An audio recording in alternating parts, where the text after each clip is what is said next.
अभी press conference हुई है, मैंने तो सुनी नहीं है, लेकिन बहरहाल लोगों ने बताया है कि हुकूमत जो है वो पीटीआई को बैन करना चाहती है। इसकी कोई मिसाल पाकिस्तान में नहीं है। किसी जमहूरी हुकूमत ने दूसरी पॉलिटिकल जमातों को बैन नहीं किया। आप किस तरफ जा रहे हैं कि मुल्क को किस तरफ लेकर जा रहे हैं? आज मुल्क को ज़रूरत है जोड़ने की। आप मुल्क में मज़ीद तफरीक डालना चाहते हैं, मुल्क में इंतशार चाहते हैं, और इख्तियार भी आपके पास नहीं है। शायद गुज़रा को एहसास नहीं है, हुकूमत किसी को बैन नहीं कर सकती। आर्टिकल 6 लगाने की बात चल रही है। हम बड़ा शौक है आर्टिकल 6 का, हर बात में आर्टिकल 6 की बात करते हैं। ये आर्टिकल 6 लगा तो फिर बहुत से लोगों पे लग जाएगा, जो आज हुकूमत में इन पे भी लग जाएगा। इसलिए बड़ी एहतियात के साथ ये काम हमें करना चाहिए। आज कोई और रास्ता नहीं है, आपको एक टेबल पे बैठना पड़ेगा। इमरान खान साहब ने हमें जेल में डाला, अब हम उसको जेल में डाल रहे हैं, अब सब मिलकर किसी और को जेल में डालेंगे। ये कौन सी सियासत है? इमरान खान ने गलती की, आपने गलतियां दोहरानी है। उसने जुल्म किया, आपने जुल्म का बदला लेना है। उसने बीवी बच्चों को जेल में डाला, आप बीवी बच्चों को जेल में डालना चाहते हैं, डाल चुके हैं। इससे क्या मामला दुरुस्त हो जाएंगे? मुल्क ठीक हो जाएगा? इंतशार ख़त्म हो जाएगा? किस तरफ जा रहे हैं? ये कौन सी सोच है? इसलिए आज कानून के मुताबिक बात करें, मुल्क में इंतशार पैदा मत करें। आप समझते हैं कोई जमात ने मुल्क का कानून तोड़ा है, मुल्क को ख़तरा है उस जमात से, तो मई 9 को तो 1 साल 2 महीने हो गए। आप करते ना, पहले एक शख्स को आपने प्रोसिक्यूट नहीं किया। हुकूमत की जिम्मेदारी है, फौजी तनसीबात पर हमला हो, आपके पास चॉइस नहीं है कि प्रोसिक्यूट करें या ना करें। आपने प्रोसिक्यूट करना है, आपने कुछ नहीं किया, 1 साल बैठे। और ये भी समझ नहीं है कि जब एक जजमेंट आई है सीटों की, उसके 3 दिन बाद आपने बात करनी शुरू कर दी बैन करने की। क्या तासुर आएगा? वज़ीर आज़म साहब ज़रा सोचें, लोग क्या कहेंगे सीटें लेने के लिए आज बैन करना चाहते हैं। ये पार्लिमान अकेले बैठकर नहीं चलता। पीपल्स पार्टी, ये पीटीआई ने भी यही गलती की थी, और मुस्लिम लीग भी ये गलती कर चुकी है। वो आपको याद होगा जो 22-23 में जब पीटीआई वहाँ ऐवान में नहीं थी, क्या वहाँ पर कोई काम हो सका? अपोजिशन पार्लिमान का जमहूरियत का हुस्न होता है। आप अपोजिशन को ही अगर बंद करना चाहते हैं जेल की सलाखों के पीछे, इमरान खान साहब की भी यही कोशिश थी, लेकिन उन्होंने अगर खराबियाँ की है तो आप उस खराबियों को दोहराना चाहते हैं। इससे मुल्क ठीक होगा। इसलिए आज ज़रा थोड़े तदबीर की ज़रूरत है, थोड़ी सोच समझ की ज़रूरत है, कुछ विज़डम की ज़रूरत है, कुछ पार्लिमानी जमहूरी कदरों की ज़रूरत है। और मुश्किल आज ये है कि हुकूमत का अपना मैंडेट मशकूक है। सिर्फ ये एक अजीब सा माहौल हमारे मुल्क में बन गया है। ये पारसा तरीन हुकूमत भी होती, 2/3 वाली हुकूमत भी होती, लेकिन अगर वो ये काम करती कि अपोजिशन की पार्टियों को बैन करने का, ये हुआ है। यहाँ नैब को बैन किया गया तो वो मार्शल लॉ दौर में हुई थी, एएनपी बन गई, वहाँ तक एएनपी जिंदा है। सियासी पीपल्स पार्टी को बैन किया गया 2002 में, पार्लियामेंटेरियन बन गई, आज तक जिंदा है। हुकूमत भी उस बात की, आज भी हुकूमत में है। सियासी जमातें सिर्फ पोलिंग स्टेशन पे उनका मुकाबला होता है। उससे बाहर आप जाएंगे, जमहूरी कदरों से, आइन से बाहर जाएंगे, ये मामला नहीं चलता। मज़ीद मुल्क की खराबी पैदा होती है। हम बात मुल्क की कर रहे हैं, हम बात आइन की कर रहे हैं। जो कुछ करना है आइन के अंदर रहें, जमहूरी कदरों के अंदर रहें, पार्लिमानी कदरों के अंदर रहें, फिर मुल्क आगे चलता है। नेशनलिज्म नहीं होगी, जमहूरियत नहीं होगी,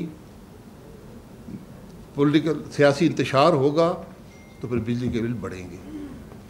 मुल्क के हालात जब दुरुस्त नहीं होंगे तो कुछ नहीं होगा।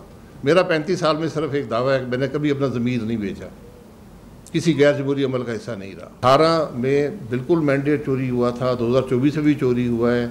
18 में पहली मीटिंग में हम अपोजिशन में थे, मैं उस वक्त उसका हिस्सा नहीं था, मैं इलेक्शन हार गया था, वो भी फॉर्म 45-47 वाली मामला था। तो ये फैसला हुआ था, मौलाना साहब ने कहा था कि मत इस असम्बली में जाएं। बहरहाल असम्बली में चले गए। उसके बाद अदम एतमाद किया कि ये आइन तोड़ा गया है।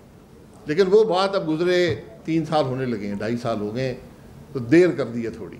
उस वक्त किसी ने ये बात नहीं की, क्योंकि उस दिन यकीनन साजिश हुई, इसमें कोई शुबा नहीं है। सदर भी मुलव्वस थे, वज़ीर कानून भी मुलव्वस थे, स्पीकर भी मुलव्वस था, डिप्टी स्पीकर भी मुलव्वस था, वज़ीर-ए-आज़म भी मुलव्वस था। मीटिंग हुई है, ये हक़ाइक़ हैं।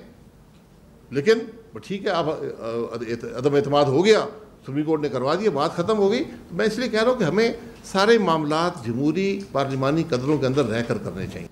हमने एक नोटिफिकेशन के ज़रिए, और वो जो वहाँ पर एविडेंस इकट्ठा होता था, जो हाई कोर्ट के जज की इजाज़त से, 2 अशख़ास जो आइन के तहत ओथ लेते हैं, minister of interior, high court का जज, इनकी इजाज़त के बाद आप इजाज़त देते थे किसी के फ़ोन को या डेटा को आप एक्सेस कर सकें।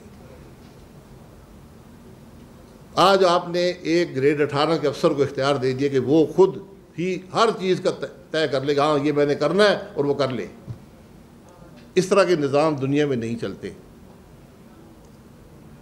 ये नोटिफिकेशन आइन कानून किसी चीज़ के मुताबिक नहीं है।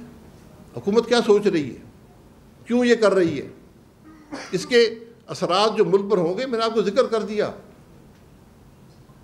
ये खराबियाँ कैसे आप इनके प्रोटेक्ट करेंगे, इस मुल्क के शहरियों को कैसे प्राइवेसी प्रोटेक्ट करेंगे, कैसी कॉन्फिडेंशियलिटी प्रोटेक्ट करेंगे। ये चीज़ें आइन में प्रोटेक्टेड हैं। ज़रूरत ये थी कि पार्लियामान में एक डिबेट होती, एक पब्लिक डिबेट होती, उसके बाद अगर कुछ करना था तो अवाम के सामने करते। 1996 के प्राइवेटाइजेशन के ज़रूरत के एक्ट को इस्तेमाल करके ये काम नहीं किए जाते। तो ज़रा सोचें, मैंने जो बातें आपके सामने रखी ये टिप ऑफ द आइसबर्ग है। आप यकीन करें, ये इतना गहरा मामला है, इतने असरात होंगे हमारे मुल्क पर कि आप हैरान हो जाएंगे। दूसरी बात जो हमने करनी थी, वो जुलाई 12 का जो फैसला है सुप्रीम कोर्ट का, हमारी आदत है कि बड़ी मुबारकबादें भी देते हैं, तारीफ़ें भी करते हैं। तारीफ़ उस शख्स की होती है जो अपनी ज़िम्मेदारी से बढ़कर काम करे। अगर अदालत ने एक फ़ैसला किया है, उनका ये काम है। जब एक जज हलफ उठाता है, वो कहता है कि मैं आइन को डिफेंड और प्रोटेक्ट करूँगा। उसका एहसान नहीं है किसी मुल्क के आदमी पर या किसी जमात पर या किसी कानून के मामले में। ये उसका काम है, रोज़मर्रा का काम है। वज़ीरों के अपने काम है, प्राइम मिनिस्टर का अपना काम है, फ़ौज के अपने काम है। हम काम जो आम मेरी जिम्मेदारी है वो पूरी करने पर मेडल बांटते हैं। 365 दफ़ा बांटे, इंशाल्लाह 700 से ऊपर अगले साल जाएंगे। तो जजों ने फैसला कर दिया। ये कोई मुश्किल फ़ैसला नहीं था मेरी नज़र में। आइन बड़ा क्लियर है। मैंने जितनी कौमी असम्बली की सीटें जीतनी हैं, उससे ज़्यादा मैं एक सीट भी नहीं ले सकता, रिजर्व सीट। इसमें कोई दो राय है नहीं, दो राय हो नहीं सकती। और मैं हैरान हूँ कि PMLN और पीपल्स पार्टी जैसी जमातें, जो जमहूरी जमातें कहलाती हैं, उनको इस बात का खुद एहसास होना चाहिए था। जमहूरियत ऐसे फैसलों से बनती है। वो कहते ठीक है, सीटें खाली पड़ी रहें, अगर आप ये फैसला नहीं कर सकते सीटें किसकी हैं, लेकिन हम पर इन सीटों का हक नहीं है। कोई कानून के मुताबिक, जमहूरी असूलों के मुताबिक, पार्लियामान के असूलों के मुताबिक हमारा हक नहीं है।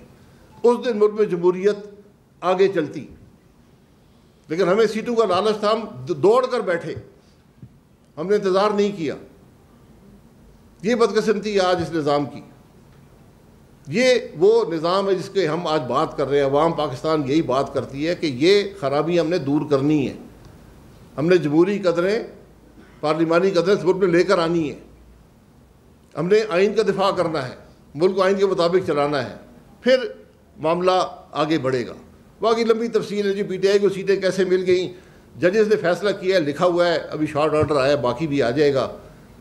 उसमें आप उसको डिबेट कर सकते हैं, आप हर फैसले को डिबेट कर सकते हैं, लेकिन फैसला इम्प्लीमेंट हो जाएगा। हम आज तक जुल्फ़िकार अली भुट्टो के मामले को डिबेट कर रहे हैं, उसके बाद बहुत से फैसले हम डिबेट कर रहे हैं, लेकिन फैसले तो इम्प्लीमेंट हो गए ना। तो ये फैसला भी इम्प्लीमेंट हो जाएगा। डिबेट आप करते रहें। हुकूमत को कुछ अच्छा नहीं लगता कि ठीक है सियासी जमात ज़रूर बात करे। हुकूमत जब सुप्रीम कोर्ट के फैसलों पर तनकीद करनी शुरू कर दे प्रेस कॉन्फ्रेंस करके, कुछ बात मुनासिब नहीं लगती। मैं हकीकत से आपको कह रहा हूँ, कुछ अच्छी बात नहीं लगती। पार्लियामान में बात कर लें, leader of the house prime minister जाएँ, वो कहें जी ये फैसले हुए, मेरे इसके बारे में ये ख्याल है। लेकिन प्रेस कॉन्फ्रेंसेस कर कर अब क्या तासुर देना चाहते हैं? इदारों में तसादुम चाहते हैं। जब यही जज जो फैसले करते थे आपके हक में करते थे, आप खुश थे, आपने कोई तनकीद नहीं की। तो मैं ये कहता हूँ जज जिम्मेदारी पूरी करते हैं। गलतियाँ माजी में बेपनाह गलतियाँ हुई हैं। इस फैसले से कुछ सुप्रीम कोर्ट ने अपने गुनाहों को धोया है।